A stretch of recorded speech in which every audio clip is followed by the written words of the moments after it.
Well, good evening and welcome to the Digital Finance Analytics live stream for the 1st of September 2020. I'm Martin North from Digital Finance Analytics, and I'm very pleased to welcome you to the show. Thanks very much for spending some of your Tuesday evening with me. And we've got a lot to get through tonight, as always. Plenty of discussion around the property market and specifically around financial stress. So we'll get started pretty much. There's so much to cover. And to do that, we'll just go over the running order for the day first. So as normal, we'll do the introduction, then the house rules, talk about our models briefly, go through a few key slides. During that part of the chat, I will be not looking at the live stream chat because I'll be actually talking to the slides. So if you want to make a comment or a question for me, you probably should hold off until after that. Questions and answers, that'll be the main part of the show. Obviously, if there's a question you'd like me to answer, I'll try. And I've also got a few loaded from earlier. And then we'll sign off. We'll finish about 9:30 or perhaps just a bit before. And in terms of the house rules, as I always say, understand this isn't financial advice. I'm not qualified to give financial advice. Don't take it as such. If you need specific tailored advice, go talk to a financial advisor. What I'm doing is just giving you the benefit of my research. What I'm trying to do is to empower you to be able to make better decisions by providing a platform of information, but it isn't advice. Secondly, do play nice in the chat room. No racial slurs, please. The stream is being moderated. Thanks, Plexus. Appreciate your help there. And as always, feel free to contribute in the chat with comments and opinions. I won't necessarily react to all of them, but if you do want me to react, then please use @WalkTheWorld to get my attention. And if you are watching this show later, this was recorded on the 1st of September 2020. The Super Chat has been enabled, and I see a few people already using it. So thanks to Nico, Yogi Bear, and Javier. Appreciate it. And there's two things. Super Chat allows you to make sure that your question goes to the top of the queue, so it's likely to get answered. And secondly, you can also help to make a contribution to DFA. Now, DFA isn't run for profit. We try to cover the costs, and that's all. And in fact, because of that, we really are reliant on people just making contributions through the various channels to help us to be able to cover the cost of doing this. There's quite a lot of time and effort and some money involved in making this content. And of course, we do put videos out every day. So just on the core market model, this is the fundamental building block of DFA. We have household surveys. They're running all the time.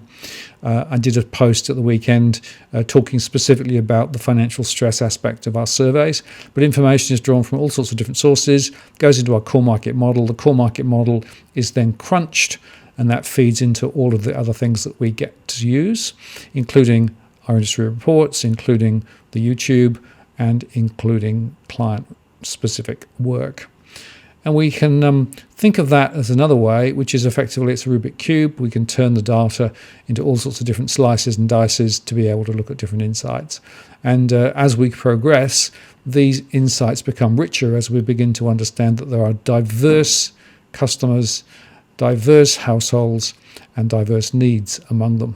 And we try to bring some of that to life. Now, the analytic model also drives our scenarios, and the scenarios are a way of trying to talk about the future without necessarily being totally prescriptive about which future is going to come. That's because there are too many variables to be definitive. And you may remember that Steve Keen years and years ago predicted a 40% crash and then basically had to walk it back. What I've tried to do is to say there's a range of scenarios, and so those scenarios come out of the back of the model. It's an automated process based on all the inputs. And in fact, as I've been showing recently, our mortgage stress, the house price trajectory information, the buying and selling intentions, the migration data, and the economic wages, CPI, employment data, all feed into the core market model and drive our scenarios.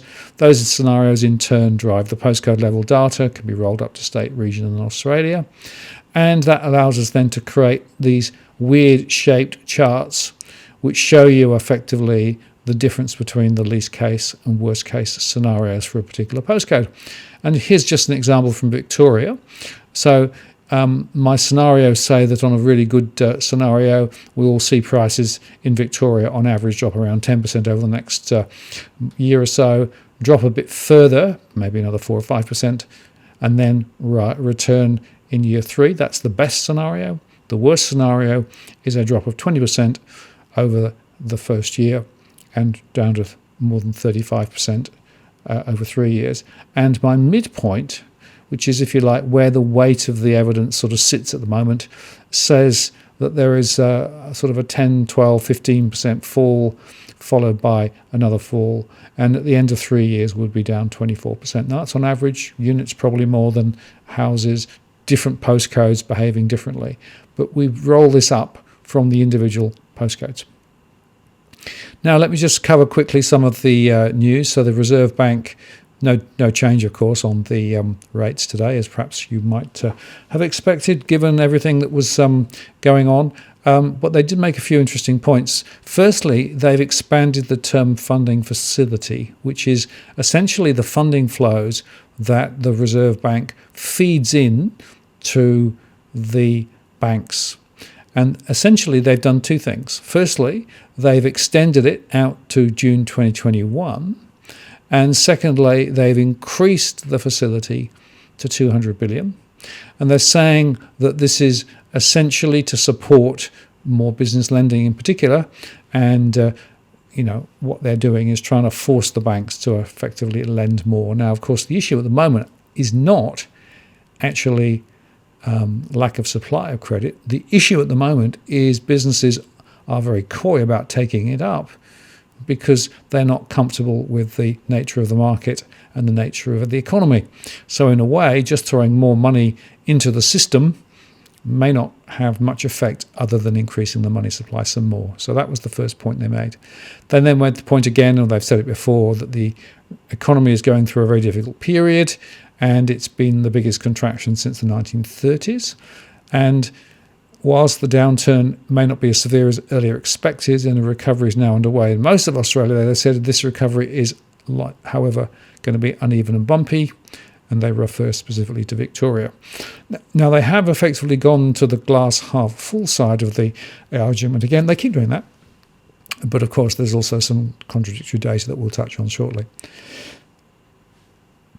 Now, in terms of employment, they said employment increased in June, July. The unemployment and underemployment rate remains very high. And of course, the official statistics are way lower than the unofficial ones, and probably the righter ones. The official numbers are still saying 10% by the end of 2020 in their mid-range scenario, and 7% 2 years later. But that is the unemployment rate as officially calculated. The true rate is significantly higher, and if you include the underemployed, then we're probably talking more than 1/5 of the workforce being underemployed in some way, which is huge and is going to have a very significant draining effect on the overall economy. And they also said that they won't increase the cash rate until progress is being made towards full employment, and that the RBA remains confident that inflation will be above or within its 2 to 3% target band. So they haven't quite done what the Fed did, which was to effectively say they're prepared to allow inflation to run hotter if it can help with full employment. But of course, the bank is worrying about full employment all the time, and all of the language that they have is about jobs, jobs, jobs. Now, what quality of jobs and what the implications of those are, of course, is the interesting and big question. Now, here's a bit of information which is quite useful. The data came out today which showed that the Australian current account is at a record high. So the surplus climbed to 3.7% of GDP, and that's the record right the way back to 1959. Now, of course, what happened is that the COVID pandemic hit imports harder than exports, and also crushed returns for international investors. The current account surplus climbed to 17.7 billion, and that's an 8.7 billion improvement on March. And as a share of the economy, the current account surplus represents about 3.7% of GDP. That eclipses the previous record high of 2.3% of GDP back in December 1972, and of course in December 1961. But the point is, according to CBA, it's not going to make a huge amount of difference to the GDP. The GDP, which is going to come out very shortly, is looking like somewhere about 5.2% negative, according to CBA. And they basically say that the fiscal transfer to the household sector, in other words, all the money that's being shelled out, can help for a bit, But for the long-term health of the economy, it's got to be about jobs and full employment. And it's also worth just highlighting that the consumption, which is obviously the household bit, is where a lot of the pressure is. Plus, of course, dwelling investment down, business investment significantly down, public spending up, of course, as you would expect, because basically it's the public sector that's supporting what's going on at the moment. Inventories down, and of course helped by the trade element. So you can see that the trade element is relatively benign in terms of the overall contribution. So the news on the international situation isn't sufficient to in any way negate the prospect of another quarter of negative GDP, which of course signals potentially a recession. Now, the other point it's worth making is this particular slide. This is updated from UBS and they've used the ABS data, just to highlight again that the stimulus cliff remains. So we had more than $100 billion, which is well over 20% of GDP in the third quarter. It's going to drop to about 7.5% of GDP next quarter. And then it's scheduled to drop again in the first quarter 21 and the second quarter 21 almost nothing. Now, of course, the big question is what's going to be the effect of this significant drop here between essentially where we've come from and where we're headed. Bearing in mind, of course, that Victoria is still very much on edge at the moment with regard to its economic performance, even if the virus is now a little more under control. And the fact of the matter is this drop, which you can pretty much see if you look at the latest superannuation withdrawals, they've come down. We know that the legislation was passed today in Parliament to reduce the JobKeeper and JobSeeker as was proposed. And we know that's going to continue. So that's going to be ratcheting down. And my own view is that this is going to create a huge negative drag on the overall economy going forward.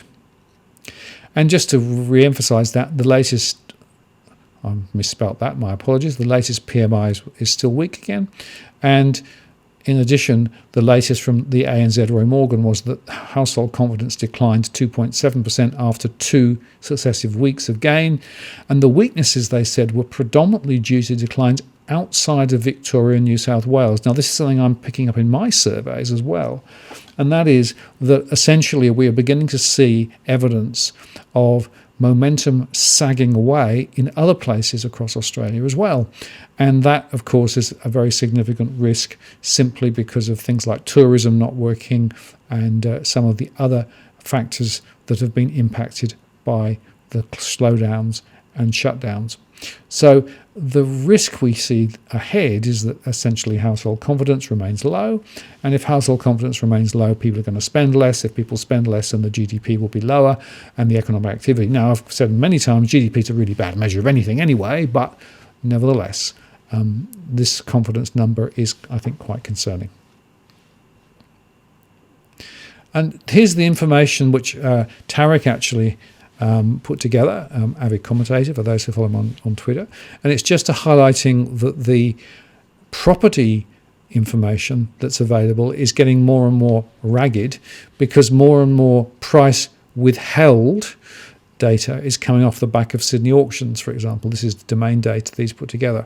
And we're seeing that pretty much across the country. So pretty much wherever you look, a lot of transactions are being hidden. And that's because, of course, the prices were lower than the ones that were advertised. And we're seeing significant negative momentum in prices. What that also means is that those withheld prices don't then flow into the index for several months, which means that some of the indices are overstating the current state of property simply because those prices are being withheld. And whilst we can't quantify precisely the degree to which that is true, when you actually start looking at the detail, you can see quite a lot of evidence of sales lower than previous prices. And we did sort of shows on that a little while ago just to emphasize that. And Cookie Boy put some very nice information together to be able to share some of that. We'll do some more of that down the track because it's another example of just trying to bring some relevance and reality to what's going on. But this chart from Tarek I thought was really interesting, so I wanted to share it with you. Now, the other thing to talk about is that the auctions are still relatively slow and the clearance rates are nothing like what Domain and CoreLogic are claiming. I go with the SQM data. This is the latest that came out today. So in Sydney, 51% auction clearance rates, 26% in Melbourne. And Canberra's not too bad at 67%. Hobart, 100% on auction, so that doesn't tell you anything. But Adelaide, relatively slow, and of course Brisbane, pretty slow. And it's also worth saying that, of course, not all markets are often driven by auctions. So in Perth, for example, the auctions is much less likely to be used. Although I have spoken to a couple of agents in the week over there, and they said that due to the fact that many agents were under financial pressures because the rate of sales had really slowed, and some on JobKeeper, they are quite keen to encourage people to go to auction, because if you go to auction, you pay extra fees up front for the auction for services. So that may be one reason why we might see a bit of a spike in auctions over in the West, despite the fact that the overall numbers are still very low. So I think it's important to just understand the reality here. The true story about auctions is not what is reported in the mainstream media. Again, at the weekend, everyone was saying, "Hey, Sydney's back." Not on these numbers.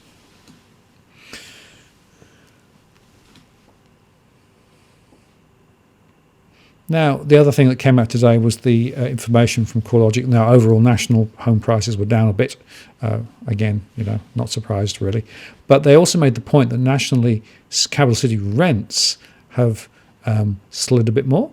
And since the end of March, capital city dwelling rents are down 1.4% compared with a drop of 2.3% in dwelling values. But if you look carefully, in some markets, there's a considerable drop. For example, there's a significant difference between Sydney and Melbourne, and Hobart recorded a significant drop. In units, for example, Hobart is down 5.1% between March and August, and 3.1% down in houses. And whilst there are some regional more positive moves, they're actually relatively benign. And what that tells you is that the rental sector is still very much under pressure. And we're seeing that in my data too, when we'll talk about rental stress shortly. And the other point from CoreLogic, which they also released today, is that the forward indicator of mortgages remains and continues to be very low, which is more weak lending flow ahead. So not a lot of information there to support anything other than more price slides, in my view. And the other thing, just from the data which came from the credit aggregates, this is from the RBA data yesterday, and all credit is now at an annual growth rate of 2.4%. So you can see it's pretty much down the lowest it's been.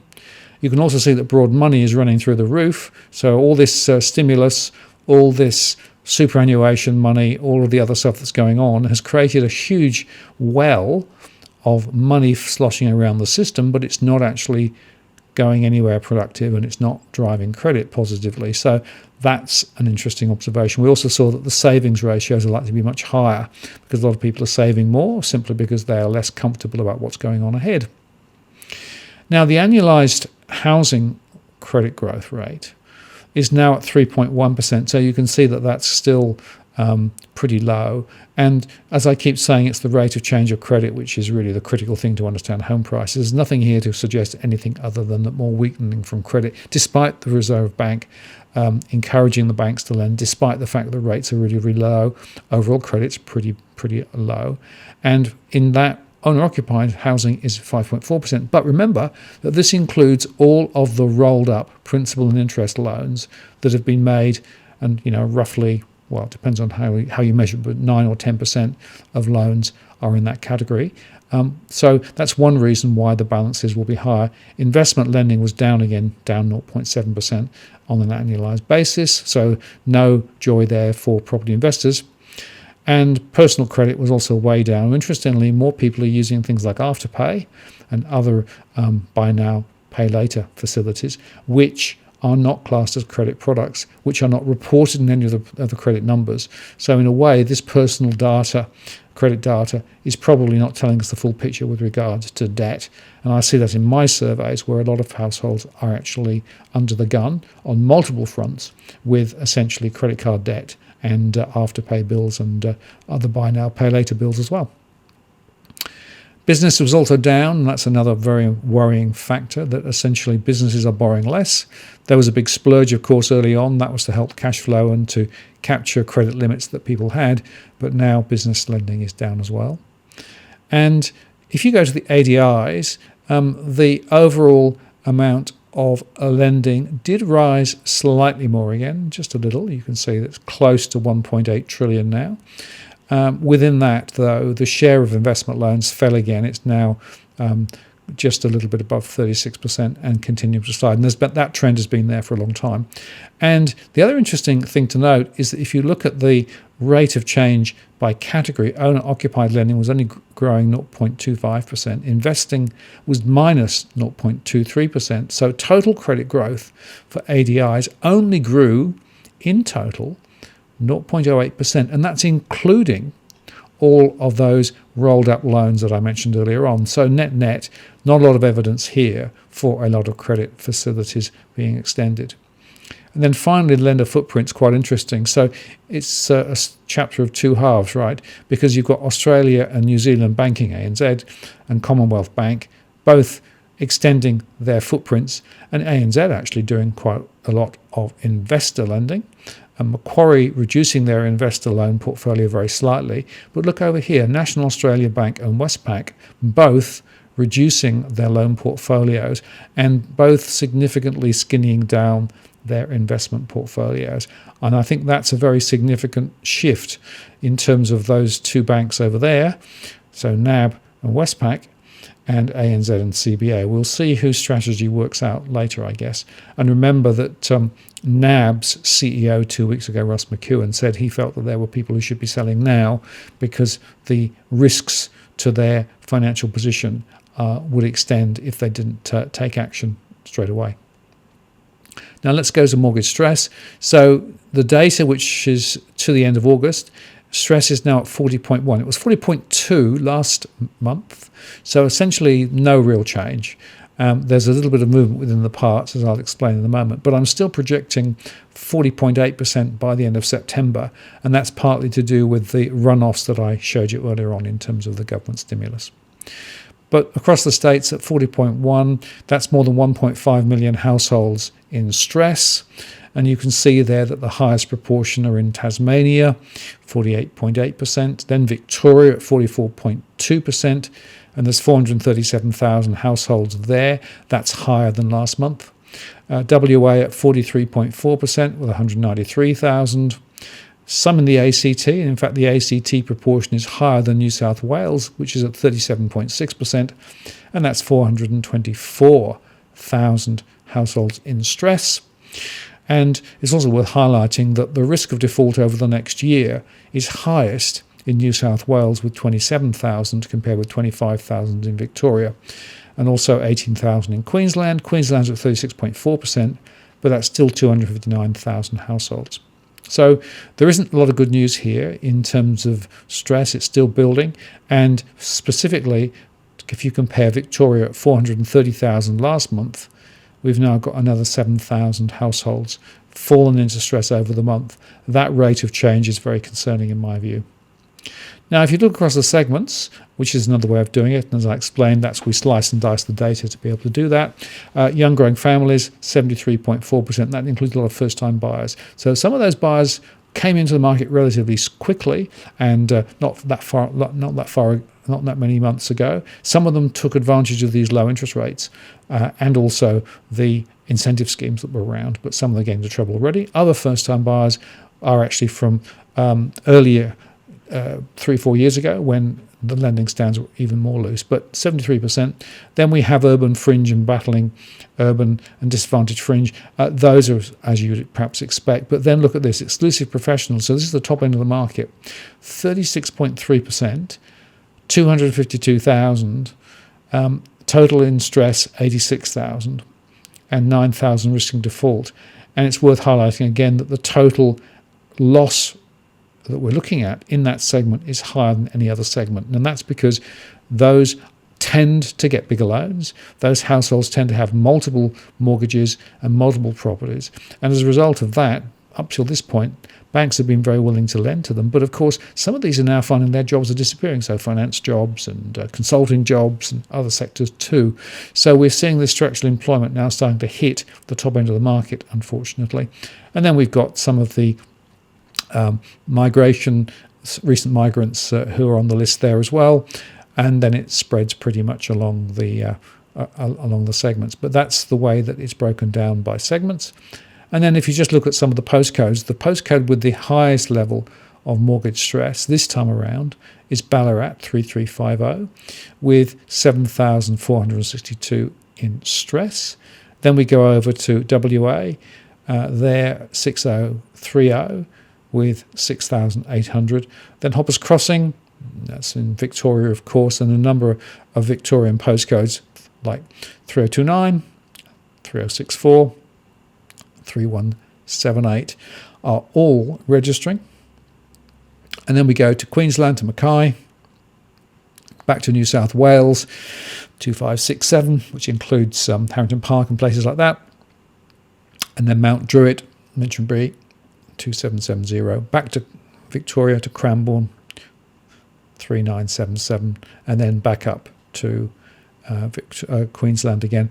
And there's also South Australia coming into focus, and then Launceston as well, 7250.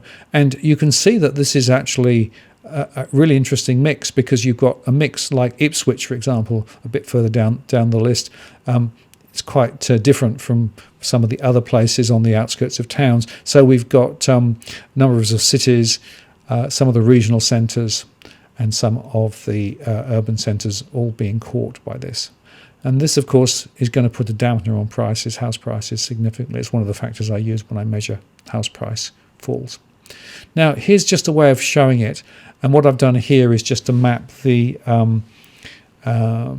Sydney situation. And I can just drill in a little bit and just show you a little bit here. You can see there that some areas of Western Sydney are actually significantly impacted. So sort of the reddy colours are the most significantly hit ones. Less so in and around the harbour. But look, there are a few significant areas close in that are also registering difficulty now. And I think we're going to see a little bit more of that ahead, simply because there are some younger households and some more affluent households being hit there. So that's Sydney. Let's go there. If I then go to the next one, we can do the same for the ACT.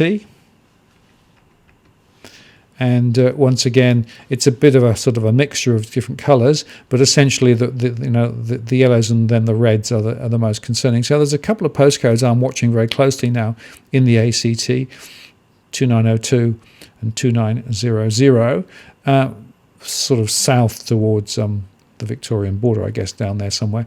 But that's quite a significant development, and we've started to see that bubble up over the last little while.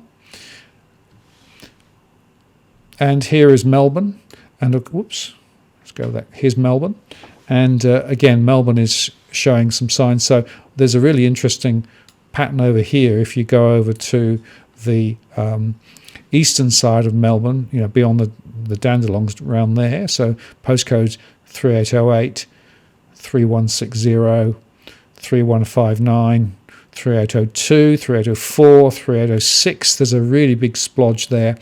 Up towards the Yarra Ranges, and then if you go up north and north east, again, more painful signs of significant pockets of stress. And of course, the virus has not helped, because it means that many businesses are still off. Work has really dried up and unemployment is rising. So that's a very significant factor in Melbourne. And we're going to see some more of that, I think, ahead as well. But because it's going to take some time. If I go to Hobart, again, we are seeing pockets of stress now. So that nasty red-orangey colour in and around the centre of Hobart. It's quite significant. And, the thing that people are surprised about is Hobart, but of course a lot of Hobart's income is actually from tourism, and tourism is still very much turned off at the moment. Many small businesses are struggling, and so we're beginning to see some of the impacts of that on what's going on there. And if I go to Adelaide, you can see again the same sort of story, pockets where there are pressures and problems, some close in, but quite often a bit further out. And, we're seeing the colours begin to sort of move more and more into the darker, more risky areas. And I'm afraid that that's something which we're going to see, I think, continuing. And we can go across to Perth. And the story is, consistent with what we've seen before, but more so, as it were, because what we're seeing is around Perth itself, and the areas in Perth is not too bad, but if you go north or south, you start seeing issues in one or two of the postcodes towards the coast or further north, like 6015 and 6017 and 6029, have significant pressures. And if you go south, and you go a bit further south than on the map here, you can begin to see some pressures down there as well. Mandurah, of course, is still very much registering as a very significant risk area, even now. And somebody's kindly sent me a clipping from a local paper today that highlighted more social issues and more issues with property sales over in Mandurah even now. So I keep saying that Mandurah has the potential to be the archetypal postcode that we're going to see perhaps develop elsewhere, where effectively unemployment continues to go the wrong way. House prices continue to fall. Mandurah is down 38% from peak. We get social consequences and problems off the back of it too. So unfortunately, that is, I think, possibly what we're going to see more of. This is just up to Darwin, because people say, well, you never talk about Darwin. So here you go, there's Darwin. Not much to say, really. The overall pressure on stress is quite a lot lower. But I also should warn you that the Darwin data is much more fragile because the sampling is very low, because it's just a much smaller population. So I don't hold too much court by this. But nevertheless, there are pockets there. And if I then go to my last one, just over to Brisbane, and I kept Brisbane till last because I wanted just to highlight the fact that if I go in a bit, you can see that around Brisbane itself there are a few patterns now beginning to emerge. We've obviously got the issues over in the west. I mentioned Ipswich earlier on and places like that, and if you go down towards Logan and that down there, again, there are pressures there. So again, hotspots. What I'm seeing in Queensland is the pressures are different, because whilst the jobs situation looks a little better than some other places across the country, small businesses are struggling, and a lot of tourism, of course, doesn't really happen at the moment. So significant issues there. And I am watching the traffic around Ipswich. I think that's going to be a particularly concerning area. So there you go. That's the overall situation with mortgage stress. Let me just quickly then go to rental stress. So we've got 1.7 million households, or 41.1% of those renting, in rental stress, with Tasmania at 53.7%, Victoria at 43.8%, 41.3% in ACT, WA, New South Wales. So rental stress is getting worse, and there was a report today from Anglicare highlighting the issues around lack of affordable rental accommodation. I agree with that from my data proving that. You can look by segment. So younger families, 74.3% in stress of those renting, 127,000. But we've also got some other categories too, and even stable mature families and suburban mainstream families, a relatively smaller proportion, but of a large number. So this rental stress is very much not just young people, and it's not just urban fringe people or the battlers. It's actually hitting many different segments, and this is because of the fact that rental stress is a combination of factors, including loss of job, loss of income. And here are just a few examples. The most stress from a rental stress perspective is Jervis Bay, 2540, followed by Campbelltown, 2560, and you can see there at 9,600, 9,300 households, 73% and 77%. And then we go to Liverpool, 2170, with 54%, and Mount Druitt, so that you can see a lot of this is New South Wales to start with. And then we go down to Hoppers Crossing, again, Victoria, as perhaps you might expect. Bundaberg, Wollongong, close to home for me, was also on the list. Bondi, Toowoomba, Blacktown, Surrey Hills, Darlinghurst, South Yarra, and so it goes on.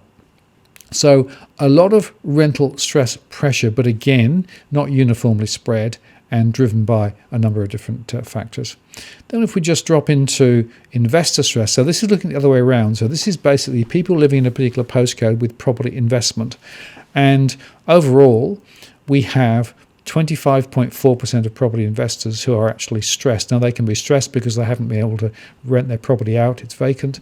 Stressed because they've got negative cash flow. In other words, the rents aren't covering the costs of the property. Stressed because they're trying to sell the property and aren't able to. So those are some of the factors we use. And that's essentially 826,000 stressed investors out of 2.8 million rental property owners. And together they own 3.2 million properties for rent. And you can see how it's distributed. In fact, the highest proportion of stressed investors across the country is in New South Wales at 33.8%, and that means that there are more than 316,000 stressed investors.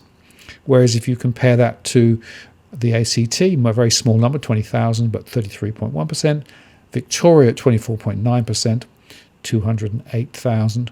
And these stressed investors are very strongly aligned with an intention to sell their property. So we're seeing quite a lot of property investors now saying, I can't see any capital appreciation, so it's now time possibly to sell. So that's one of the reasons why I'm talking about the fact there may be more selling. And just by segment, again, young affluents right at the top now, 55.3%. And the thing about young affluents is they're often a little bit naive about their property investment strategy, and so they're often geared up and leveraged, and that's perhaps one of the reasons. And they've bought quite recently, and now prices are falling. Then exclusive professionals. So the more affluent household groups, young affluent exclusive professionals, are in fact right at the top of the list. And 48% of exclusive professionals are actually now registering stress. And that's because they often have complex portfolios of investment properties, all of which cross-leveraged. And whilst on the way up it works really well, on the way down it doesn't. And so they're considering maybe being forced to sell. So that's a little bit about property investors. We'll continue to track that, of course, because it's pretty important to understand where that is. I may well produce some heat maps in due course. I haven't done that so far, but I may well do that later, just to show that there is an interesting difference of correlation between the distribution of property investors and the other segments that we've spoken about tonight. The point, though, of course, is that investors live in a particular postcode. It doesn't mean they invest in that postcode. They may have properties pretty much anywhere. So that's why we've got to be a little bit careful about the data. And just in terms of top postcodes, Melbourne 3000 still is right at the top with 76% of those living there as stressed investors. And that is a big, big number of 4,000. If you go then down to St Kilda, that's the next one, Mandurah over in Western Australia. Surprised? No surprise to see that on the list, I'm afraid, at 32%. 81% of investors over in Surrey Hills and Darlinghurst, so that's a real hot spot, even if the numbers are a little bit down. And then you can go and look at places like Wentworthville, Westmead and Bundaberg, South Yarra, and low North Shore like Crow's Nest and St Leonard's around there, and then Rush, Craters Bay and Woolloomooloo. So wherever you look, Wollongong's on the list again, unfortunately, as well. So wherever you look, you see these pain points, and this all translates then to significant pressures later. Now, just in terms of our scenarios, I've explained before, the scenarios we use are designed to just talk about the different levers and things that have changed. And in fact, I have made no changes to the scenarios from last month, simply because everything is moving in line with my scenarios. Nothing has really changed. The data is exactly as I expected it would to be, so I have not needed to change the underlying scenarios. And for my individual postcode scenarios, I knock off the least two, in other words, the bottom and the top, and go with the three main scenarios, which is basically the best case, the longer term crunch, where I think a lot of the weight of evidence looks as though it will be somewhere between a fall of 15 to 30% down, and the second wave, which is still a risk there. So that's the scenarios, and we're not going to change them this month. Now, I want to introduce you next to my new tool, and there's a little bit of a story to tell here. because as you know, I've had this ability to be able to actually drill into a postcode and been using on the fly tools. But I've been working with a technology partner who's really approached me, somebody who's been watching the show and runs a business and is willing to help. And we now have an alpha version of my postcode tool. And I'll just put an example in. Let's go for Melbourne 3000, just because we've just spoken about it. And this is essentially what you now get. So basically what you get is now a little map to show you where we're talking about, which is pretty neat. A description based on my particular models. So, lots of suburbs in one postcode. The number of households, the proportion borrowing, the proportion renting, the number of properties for rent, the number of rental property owners, which is the other investor angle, and then the percentage overall in financial stress. So that's an overall measure for that particular postcode. So that gives you, if you like, a top level view. And then you can drill down into the mild mortgage stress, severe mortgage stress, and therefore the overall level of mortgage stress, the risk of default, the percentage of default over the next 12 months. And then from the renters, how many of the renters are actually stressed and what that percentage is. And then the investors and what percentage is stressed. And you also get this as well, which is essentially the scenarios for each postcode. The middle scenario is my base case per that other chart, and you've got a high and the low case. And we've got a few things to tidy up yet. For example, we've got very, very long numbers there because we haven't actually rounded it down, but we will do that. But this will be available not immediately, but quite soon for any postcode in the country. And that means that it will be feasible for anybody who wants to track the situation with regard to stress and with regard to our scenarios on a monthly ongoing basis. Now, of course, a number of people are subscribing via Patreon to get the total data set, and that's a different proposition because you get every bit of information. This is just for a particular postcode, but that's the tool.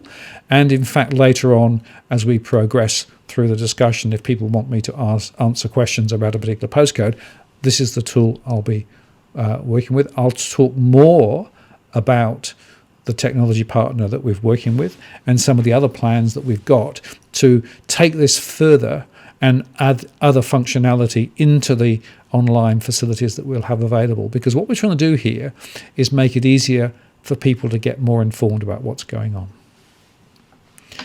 So that's the tool, which I'm very pleased to be able to share with you. And there will be more information quite soon about that and where we head next.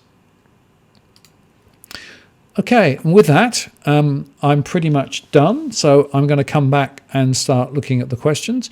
I do have a couple of questions loaded, but I'll just have a look over there and look at the chat, see what's going on, and have a look and see what's asking. So Javier's asked, the Aussie dollar sitting on the edge of a cliff will reach 75 cents this month, possibly up to 76.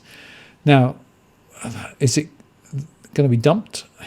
He's saying he's buying US dollars now. Interesting question, right? Because, of course, the Fed basically declared rates will be lower for longer in the US. And they also said they wouldn't lift rates until such time as full employment is achieved, even if inflation is actually driven higher. And as a result of that, bonds essentially said, well, the rates on bonds will be longer for long, and therefore yield went up. And we saw that pretty much immediately. And then the Aussie dollar moved up, which, by the way, means we could be deflating rather than inflating here, because effectively we'll be importing deflation rather than inflation, which is perhaps what the Reserve Bank might want. So it'd be interesting to know whether the Reserve Bank has enough ammunition to be able to keep the dollar down, or whether it will go up 75 plus. And I saw in the chat earlier on some people were saying that, well, it may well collapse later. The question is, of course, it's all about international confidence. And at the moment, on an international basis, our limited GDP falls are nothing compared with 20% from the UK, and Canada was quite high as well, and the US, of course, was very high. So at the moment, we're actually doing quite a lot better than many other countries, and so that may support the Aussie dollar for longer, but it's going to create significant problems for us locally, because what it's going to do is essentially reduce the value of our earnings overseas as it comes back to Australia, increase pressure on businesses here, and probably will put more businesses off work and out of line than previously. So the high dollar is a significant risk, I think. All right. Now let's see what else I've got in the chat.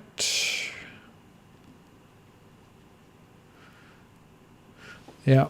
Young Doctor GP says, I'm a young doctor in Sydney and I can't even afford a simple family home. How ridiculous. Do you think it is that young people can't afford anything without wealthy parents? Yeah, it is a huge issue. And look, the fact of the matter is that housing affordability is rubbish. It's been rubbish for a long time, but it's been a policy driven by the government and by the Reserve Bank. Remember that what happened there was that after the mining boom, after the global financial crisis, we had an issue. And as a result of that, basically house prices were allowed to run up, lending standards were allowed to erode, bigger loans drove bigger prices, etc. And we've still got that process running. We've got some of the highest debt in the ratios in the world. And on an ongoing basis, property is 40% overvalued compared with long-term trends. So that's why I keep coming back to there's a risk that prices will fall, and it could well come back to 40%, and that would end you back to long-term norms. So it's not like that would be cheap. It would just be normal. So the way that housing affordability is being addressed at the moment is that the banks are still offering even bigger loans because the interest rates are lower. But that's a stupid strategy, and it's going to just create a bigger problem, plus offering incentives. But every time incentives are offered, it just lifts the price of the asset. For example, in Western Australia, with all the land price within the land packages, home and land packages, $55,000 is available thanks to state and fed. Put that in there, and you'll see that pretty much every home and land package has gone up by the same amount. So effectively, people are paying more. So it's a net sum game, zero-sum game. And that's my problem. So we have to address housing affordability differently rather than just saying there's nothing to see here. And yet, even the Reserve Bank is still saying we don't have a problem. There was a paper published a couple of weeks ago, which was a complete joke, frankly. They used very old data. They basically argued that even if prices dropped 40%, there's nothing to see here. But the real discussion should be about housing affordability, because the housing ratios to income are just ridiculous. So even in Sydney now, there are people getting 6, 7, 8 times income to get a mortgage. That's ridiculous. That should not be possible, and it should not be allowed to continue. But unfortunately, the policy settings are wrong. So I agree with you. It's nuts. And by the way, affordability in regional areas is not much better because incomes are lower as well. So wherever you look, it's a problem. Ed just says, is the new tool going to be free? We're working on a few different formulations. We'll probably have a version which will be free, and we'll have an enhanced version of the tool which will be available for some sort of subscription basis or something. There's a lot of work, of course, involved, and some technology that's required to make it all work. So that'll be the idea. But I can absolutely assure you that there will be some information which will be freely available, and which will be always freely available for anybody who wants it, because I am fundamentally more interested in helping people make better decisions than monetizing the data that we've got. So that's sort of my balance. But I have to recognize that we will need to be able to cover some of the costs of the engineering that we've spent time on, and the development centers that are working on this. So all of those things come into play. So, but the answer is there'll be some which will be free. There'll be others, probably more sophisticated, which will be available on some sort of subscription basis. What else have we got?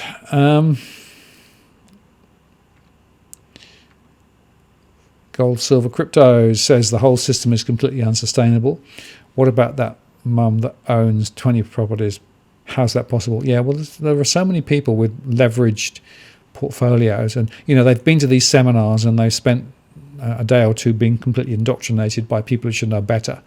And I've actually heard some of these firsthand, and they are ridiculous and stupid, but people actually are still taken in.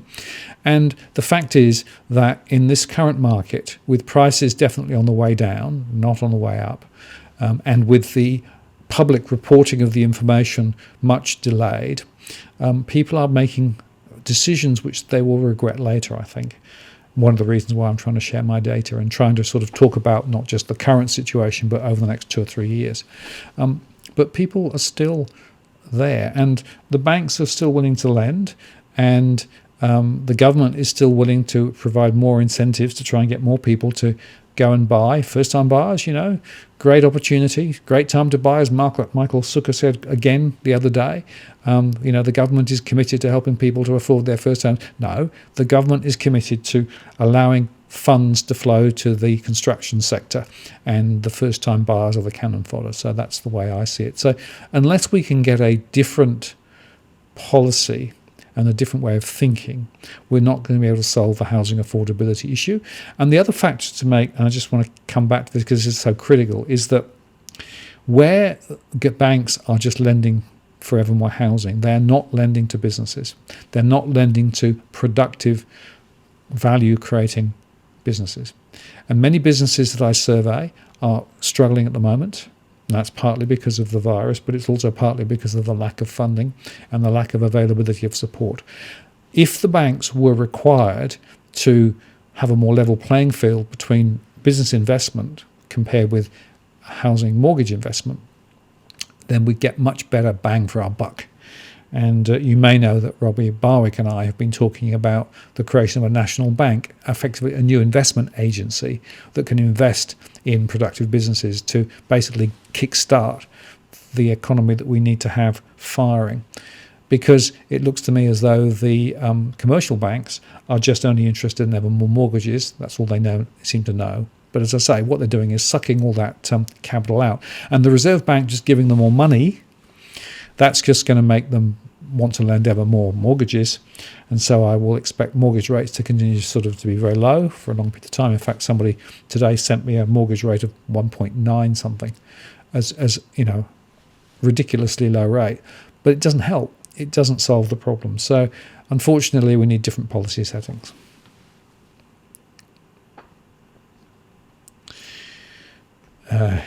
Jeffrey says, thanks for your content. Is it an impossible dream to consider buying a small house in Victoria next year as a first-time buyer based on average income? It's going to be very tough, Jeffrey, but prices will definitely begin to come down. And the fact of the matter is that there will be more affordable property, but without the change of policies, and frankly, without a different philosophical approach from government, it's going to be very tough to get back to affordability. And my own view is that both sides of government, those in power and those in opposition, both are equally culpable for this. It is rubbish, frankly. It is rubbish what's been done. So my own view is it should be definitely changed.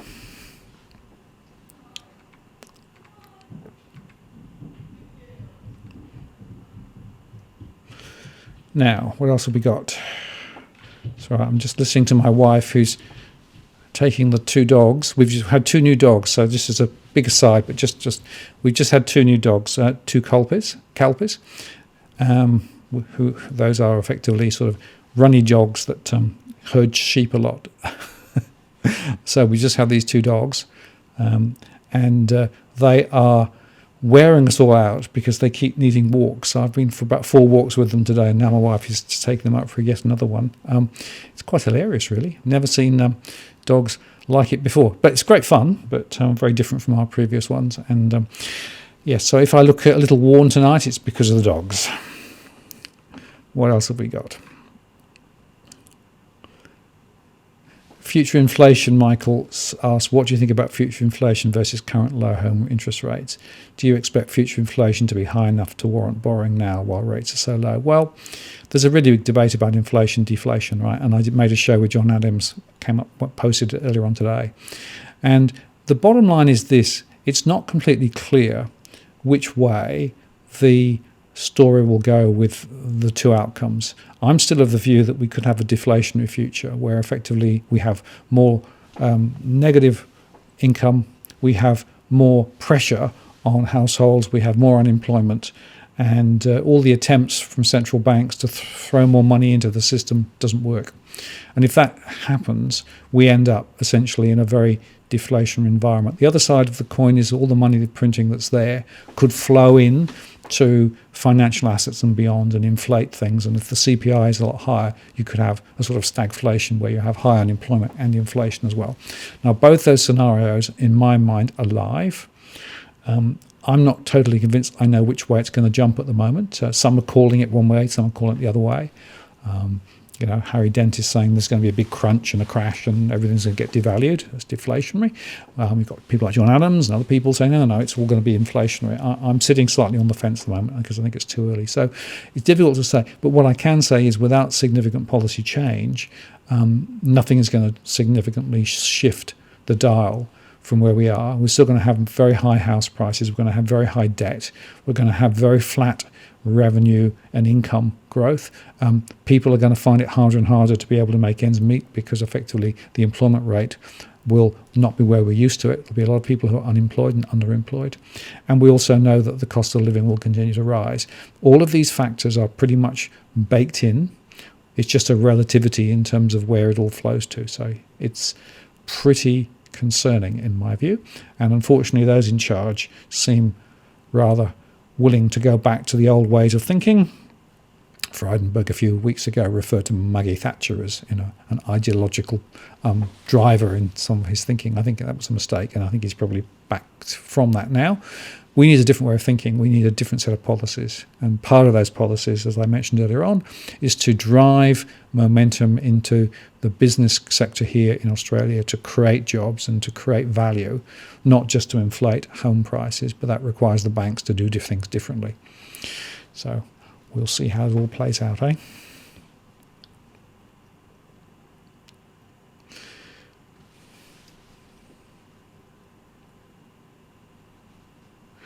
Right, what else have we got? Is Australia still on track to be back in the black? Not for a long time. The whole idea of not being in debt is out the window at the moment. Of course, the MMTs will say, well, that's not a problem. You can borrow for as long as you want. And, if we are creating growth, then that's fine. Of course, the thing about MMT only works if you can actually create more growth and you create more momentum. If you end up with more debt but no growth, then it doesn't work. And that's the risk that I see. We're going to potentially borrow for the wrong reasons. We're going to borrow to put money in the wrong places. We're going to back in a large construction sector and that sort of thing rather than actually what we should be doing. So the risk is we end up with high levels of debt, no real growth, and no significant strategic change going forward. That's a significant risk in my view. Okay, what else have we got? Let me just go up the list a bit. There's a lot of different questions there.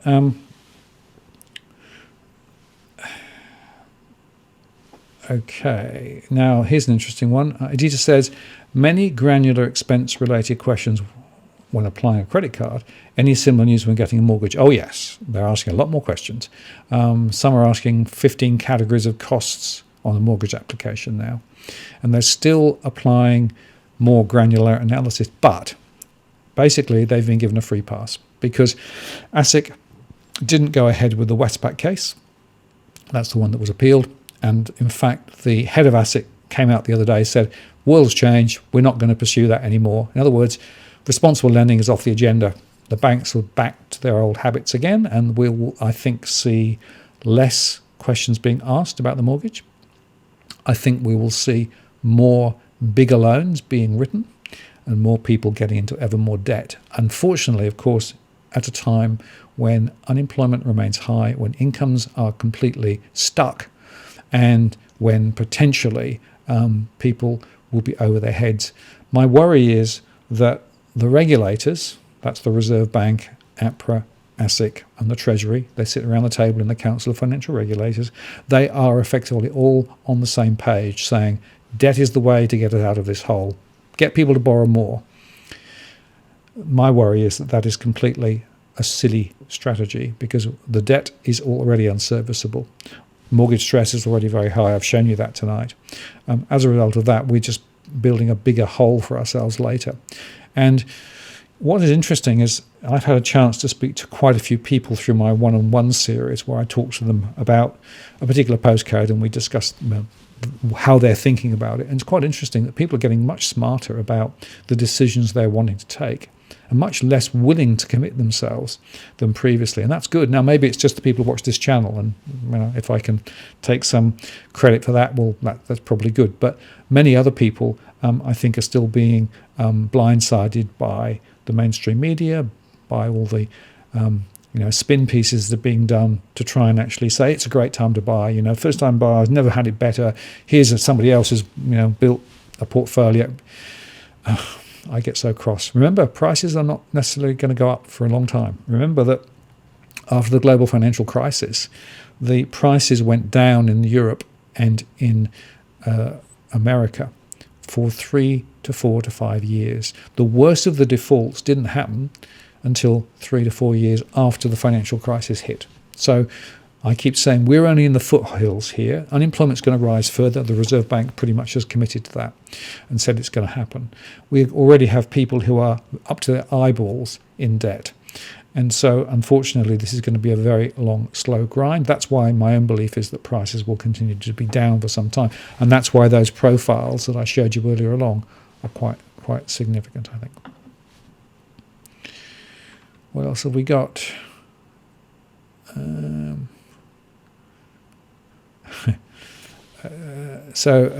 question here about a lot of us are curious about the impact of inflation on house prices. Any thoughts? Okay, it's an interesting one, right? Because effectively house prices, there's two ways of calculating house prices. There's a market discovery method, which basically is what are people prepared to pay, and on that basis, prices are going down because the average settlement gap between asking price and settlement price is now dropping. In other words, people are paying less. So that could actually be one of the downward forces. However, the construction costs for new properties are rising. That's partly because the material costs are actually more complicated than they used to be. Some of the supply chains have been disrupted because of COVID. And of course, property investors and developers are looking to make a return. And in some cases, the best way to do that is to put the prices up. So there's going to be some interesting tussles. My own view is it's unlikely that we're going to see much house price inflation anytime soon. And it's more like we'll see prices fall, as my model indicates.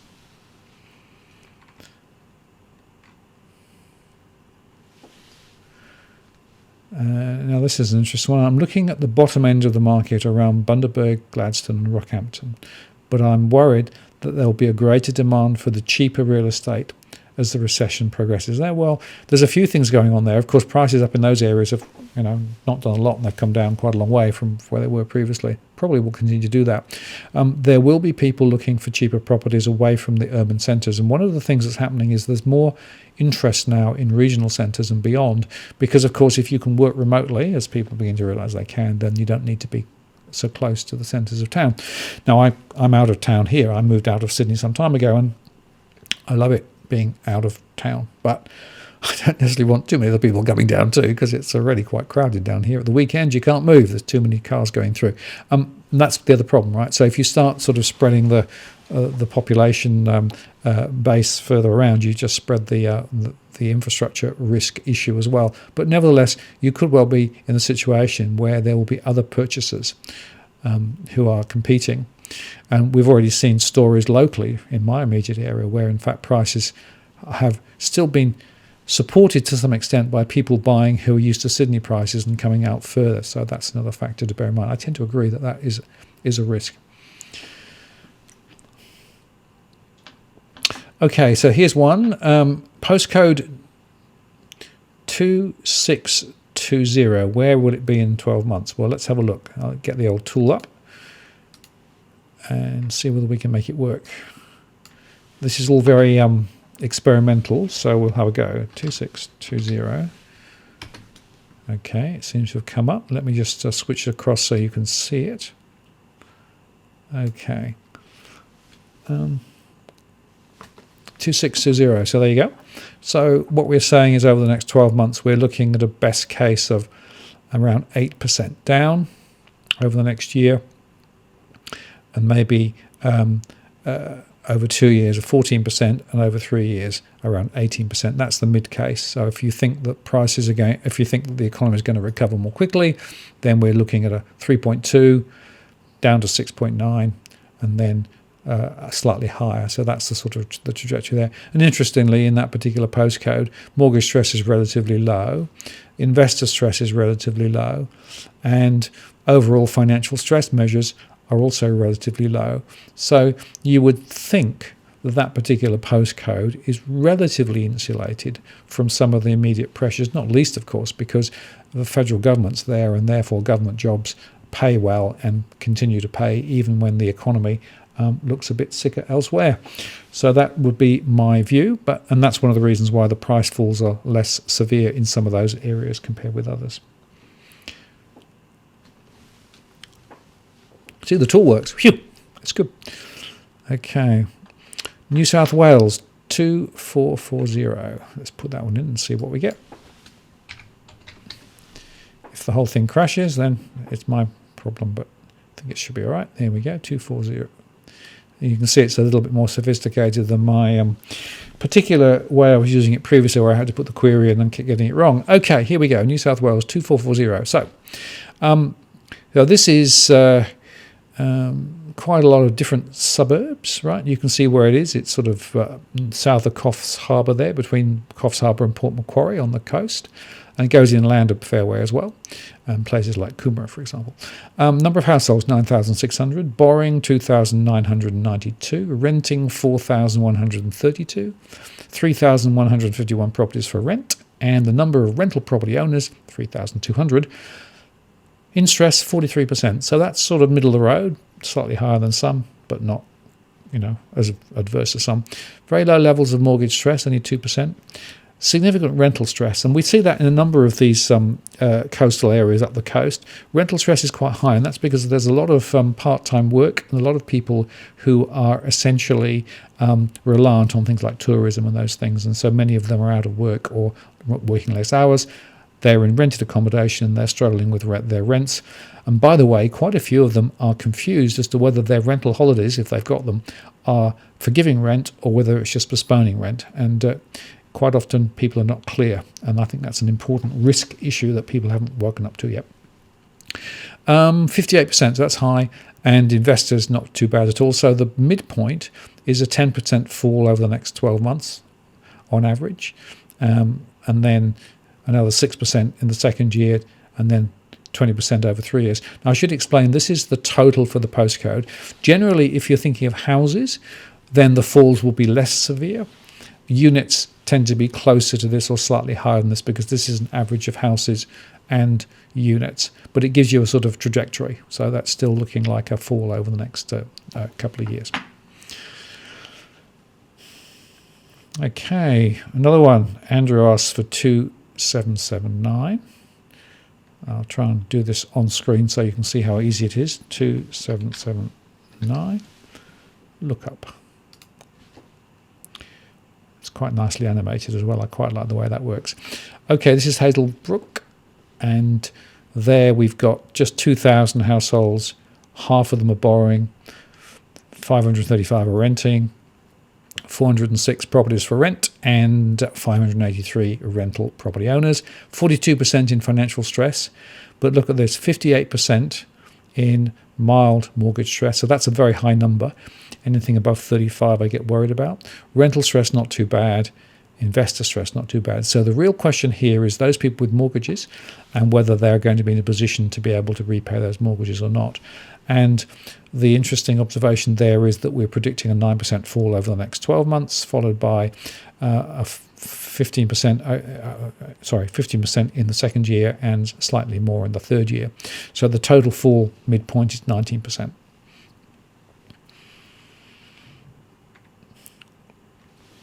Somebody's asked there, Trump versus Biden. Don't get me started on Trump versus Biden. What's the impact of the stock and housing market? Okay, so the first question is, who's likely to win? I think it's line ball, but my own view is Trump looks as though he's got the measure of Biden. And if you look at what he said through his campaign last week, I think he's worked out, his team has worked out where to sort of push the pressures. Biden, of course, is basically fighting with a cardboard cutout of whatever Trump says. He's doing the opposite, but he doesn't really have a huge amount of policy. He's also playing the same cards as Obama did. Not sure he'll be successful. So my fear is, and I do say, my fear, because I think it's be wrong for the US and wrong for the world, but it could well be that Trump gets back. If that's the case, the stock markets will love it, because essentially the thing will continue. Basically, we'll see ever more proactive strategies to try and support the economy, i.e. stock market, i.e. the big end of town. Now, if Biden gets in, we will see some changes. There will be some sort of approach in terms of trying to rebalance the economy, and the markets probably won't like that much. So my view is the stock markets will probably be stronger under Trump. The international relationships will be weaker under Trump. It'll be an America First strategy. And my worry is that we will end up with an even more dysfunctional US, which of course doesn't bode well for us, because we are caught in the crosshairs between China and the US. And of course, at the moment, every time we sort of wiggle towards China, we get shouted at by the US, and every time we wiggle towards the US, we get shouted at by China. Not a very comfortable place, particularly when China's our major trading partner, of course.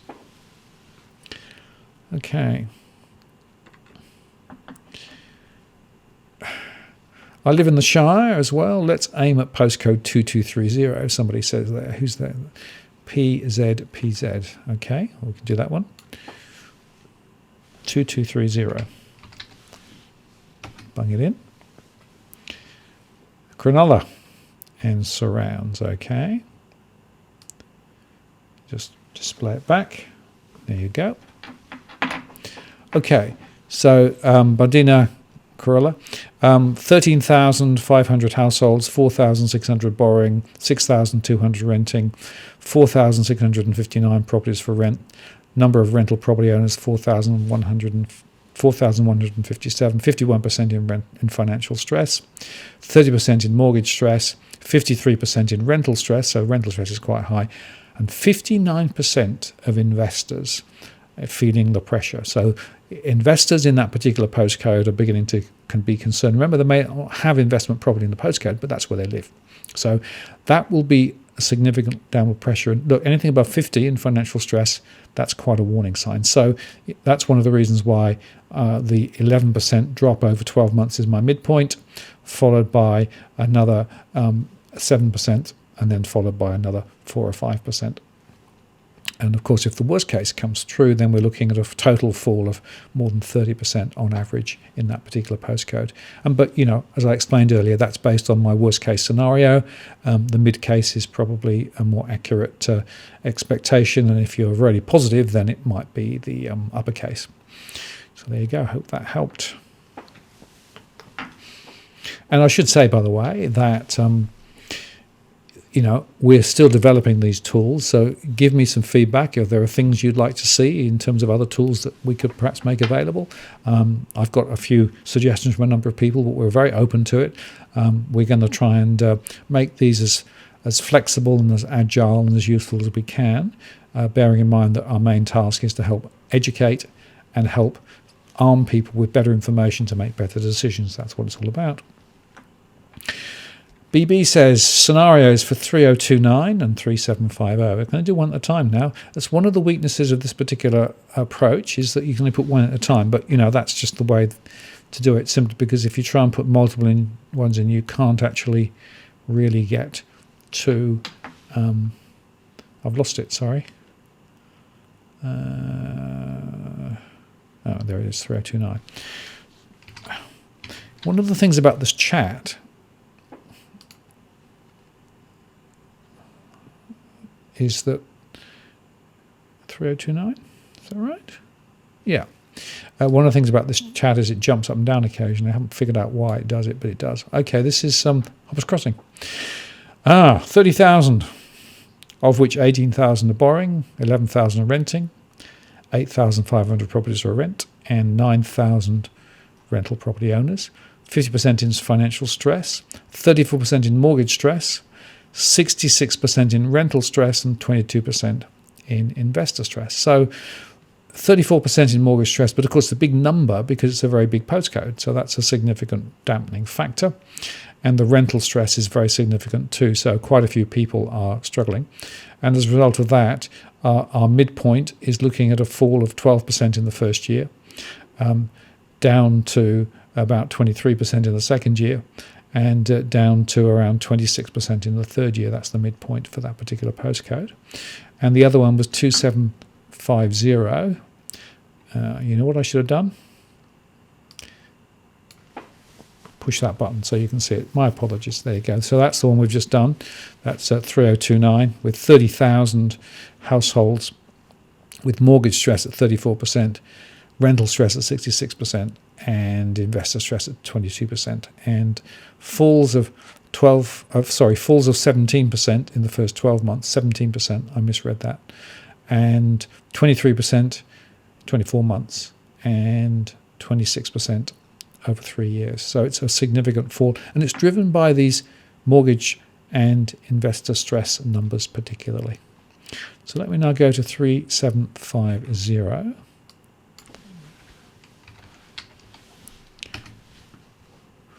There you go, 3750. So that is Woolert, just a small number, 3,000 households. Financial stress 91%, with 71% in mortgage stress, and renter stress extremely high. It's quite a small number, but that's a significant number. So we're saying there's a lot of rental stress there, 23% of investors. So it's really a owner-occupied renter stress issue, and that's why we're looking at a fall of 21% over the next 12 months, followed by a fall to 27% in 2 years and 30% in 3 years. So you can see that's a significant area where there's a lot of potential risk. And there'll be a lot of new properties there. There'll be a lot of people who've bought relatively recently and are now finding their incomes are being crushed. Okay, how are we doing? 918. Yeah. What are your thoughts? This is from Young Sydney GP. What are your thoughts on rental prices?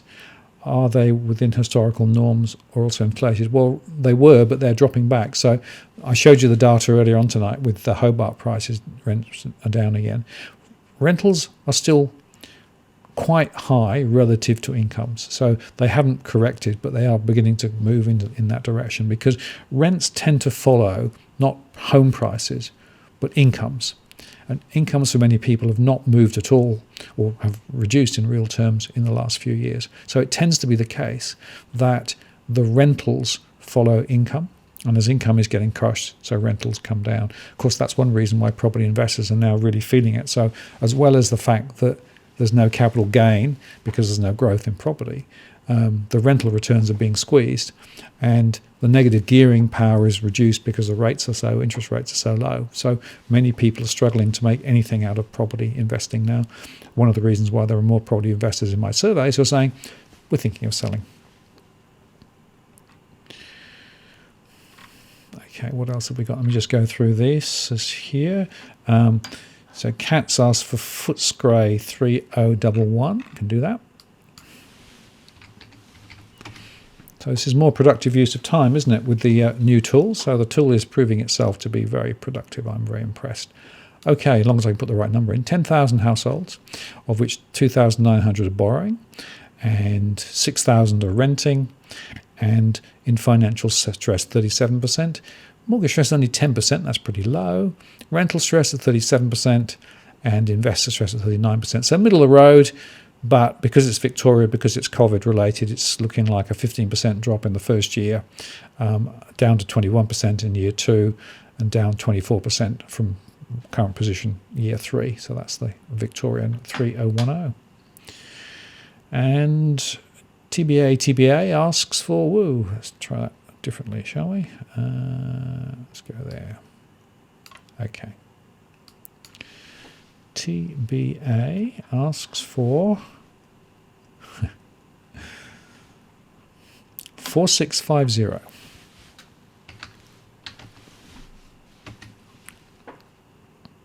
we go. Queensland, large area, inner regional Australia. Don't think I recognise many of those suburbs, so I'll just read it through. 15,500, of which 4,900 are borrowing, 6,000 are renting, 4,900 rental properties, 20% in financial stress. So it's quite often the case in Queensland, in some areas, the stress levels are lower. Mortgage stress is very low. Rental stress only 28%. Investor stress at 16%. So, and this is a good example, right? So in our mid case, we're saying there'll be a small fall of 3% in the first 12 months, a bit of a bigger fall down to 10% in the second year, and down to 16% in the third year. So that's the way that it works. But if for a positive case, there is actually potential upside, slight amount of upside in property in that postcode over the next 12 months.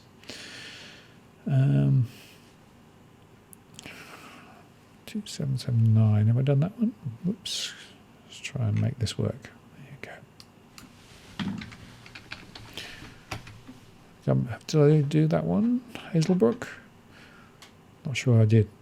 So you asked for that one. So that's Hazelbrook, 2,000 borrowers. Sorry, 2,000 households, 1,000 borrowing. 58% in mortgage stress, 20% in rental stress, 14% in investor stress, and the falls looking like 9%, 15%, and 19% over 3 years. What else have we got?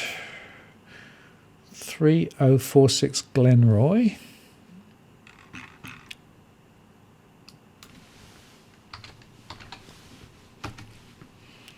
I'm going to run out of time, I'm afraid. So I'll always make this point. If you don't get yours on the show tonight, you can always send me an email via the DFA blog, and I'll send you the chart back over the next few days.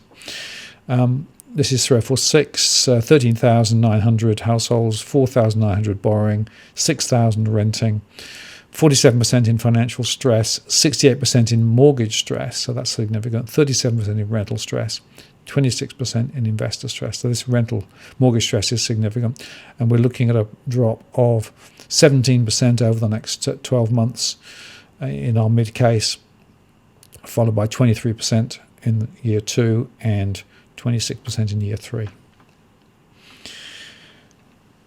Okay, what else? 6155.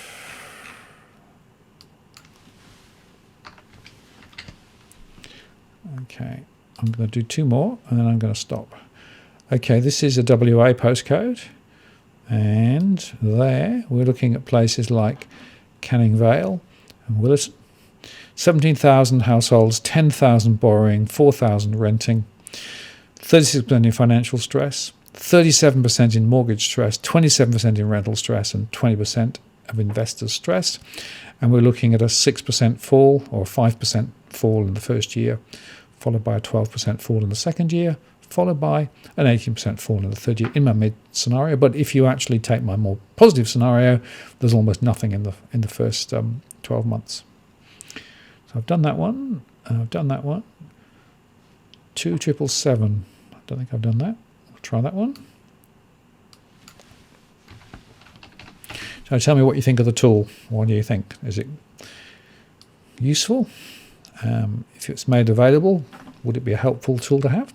2777, 6,879, 6,789, 3,600 borrowing, and 19% in financial stress, 19% in mortgage stress, 13% in rental stress, and 17% investors stress.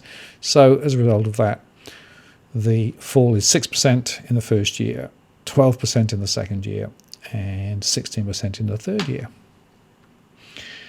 Okay, I'm pretty much done, I think. Have I missed any? 2230. Did I do 2230? Hang on, let's do that one. It always goes the same way, doesn't it? We end up, did Cronulla, did that one? Yeah. All right.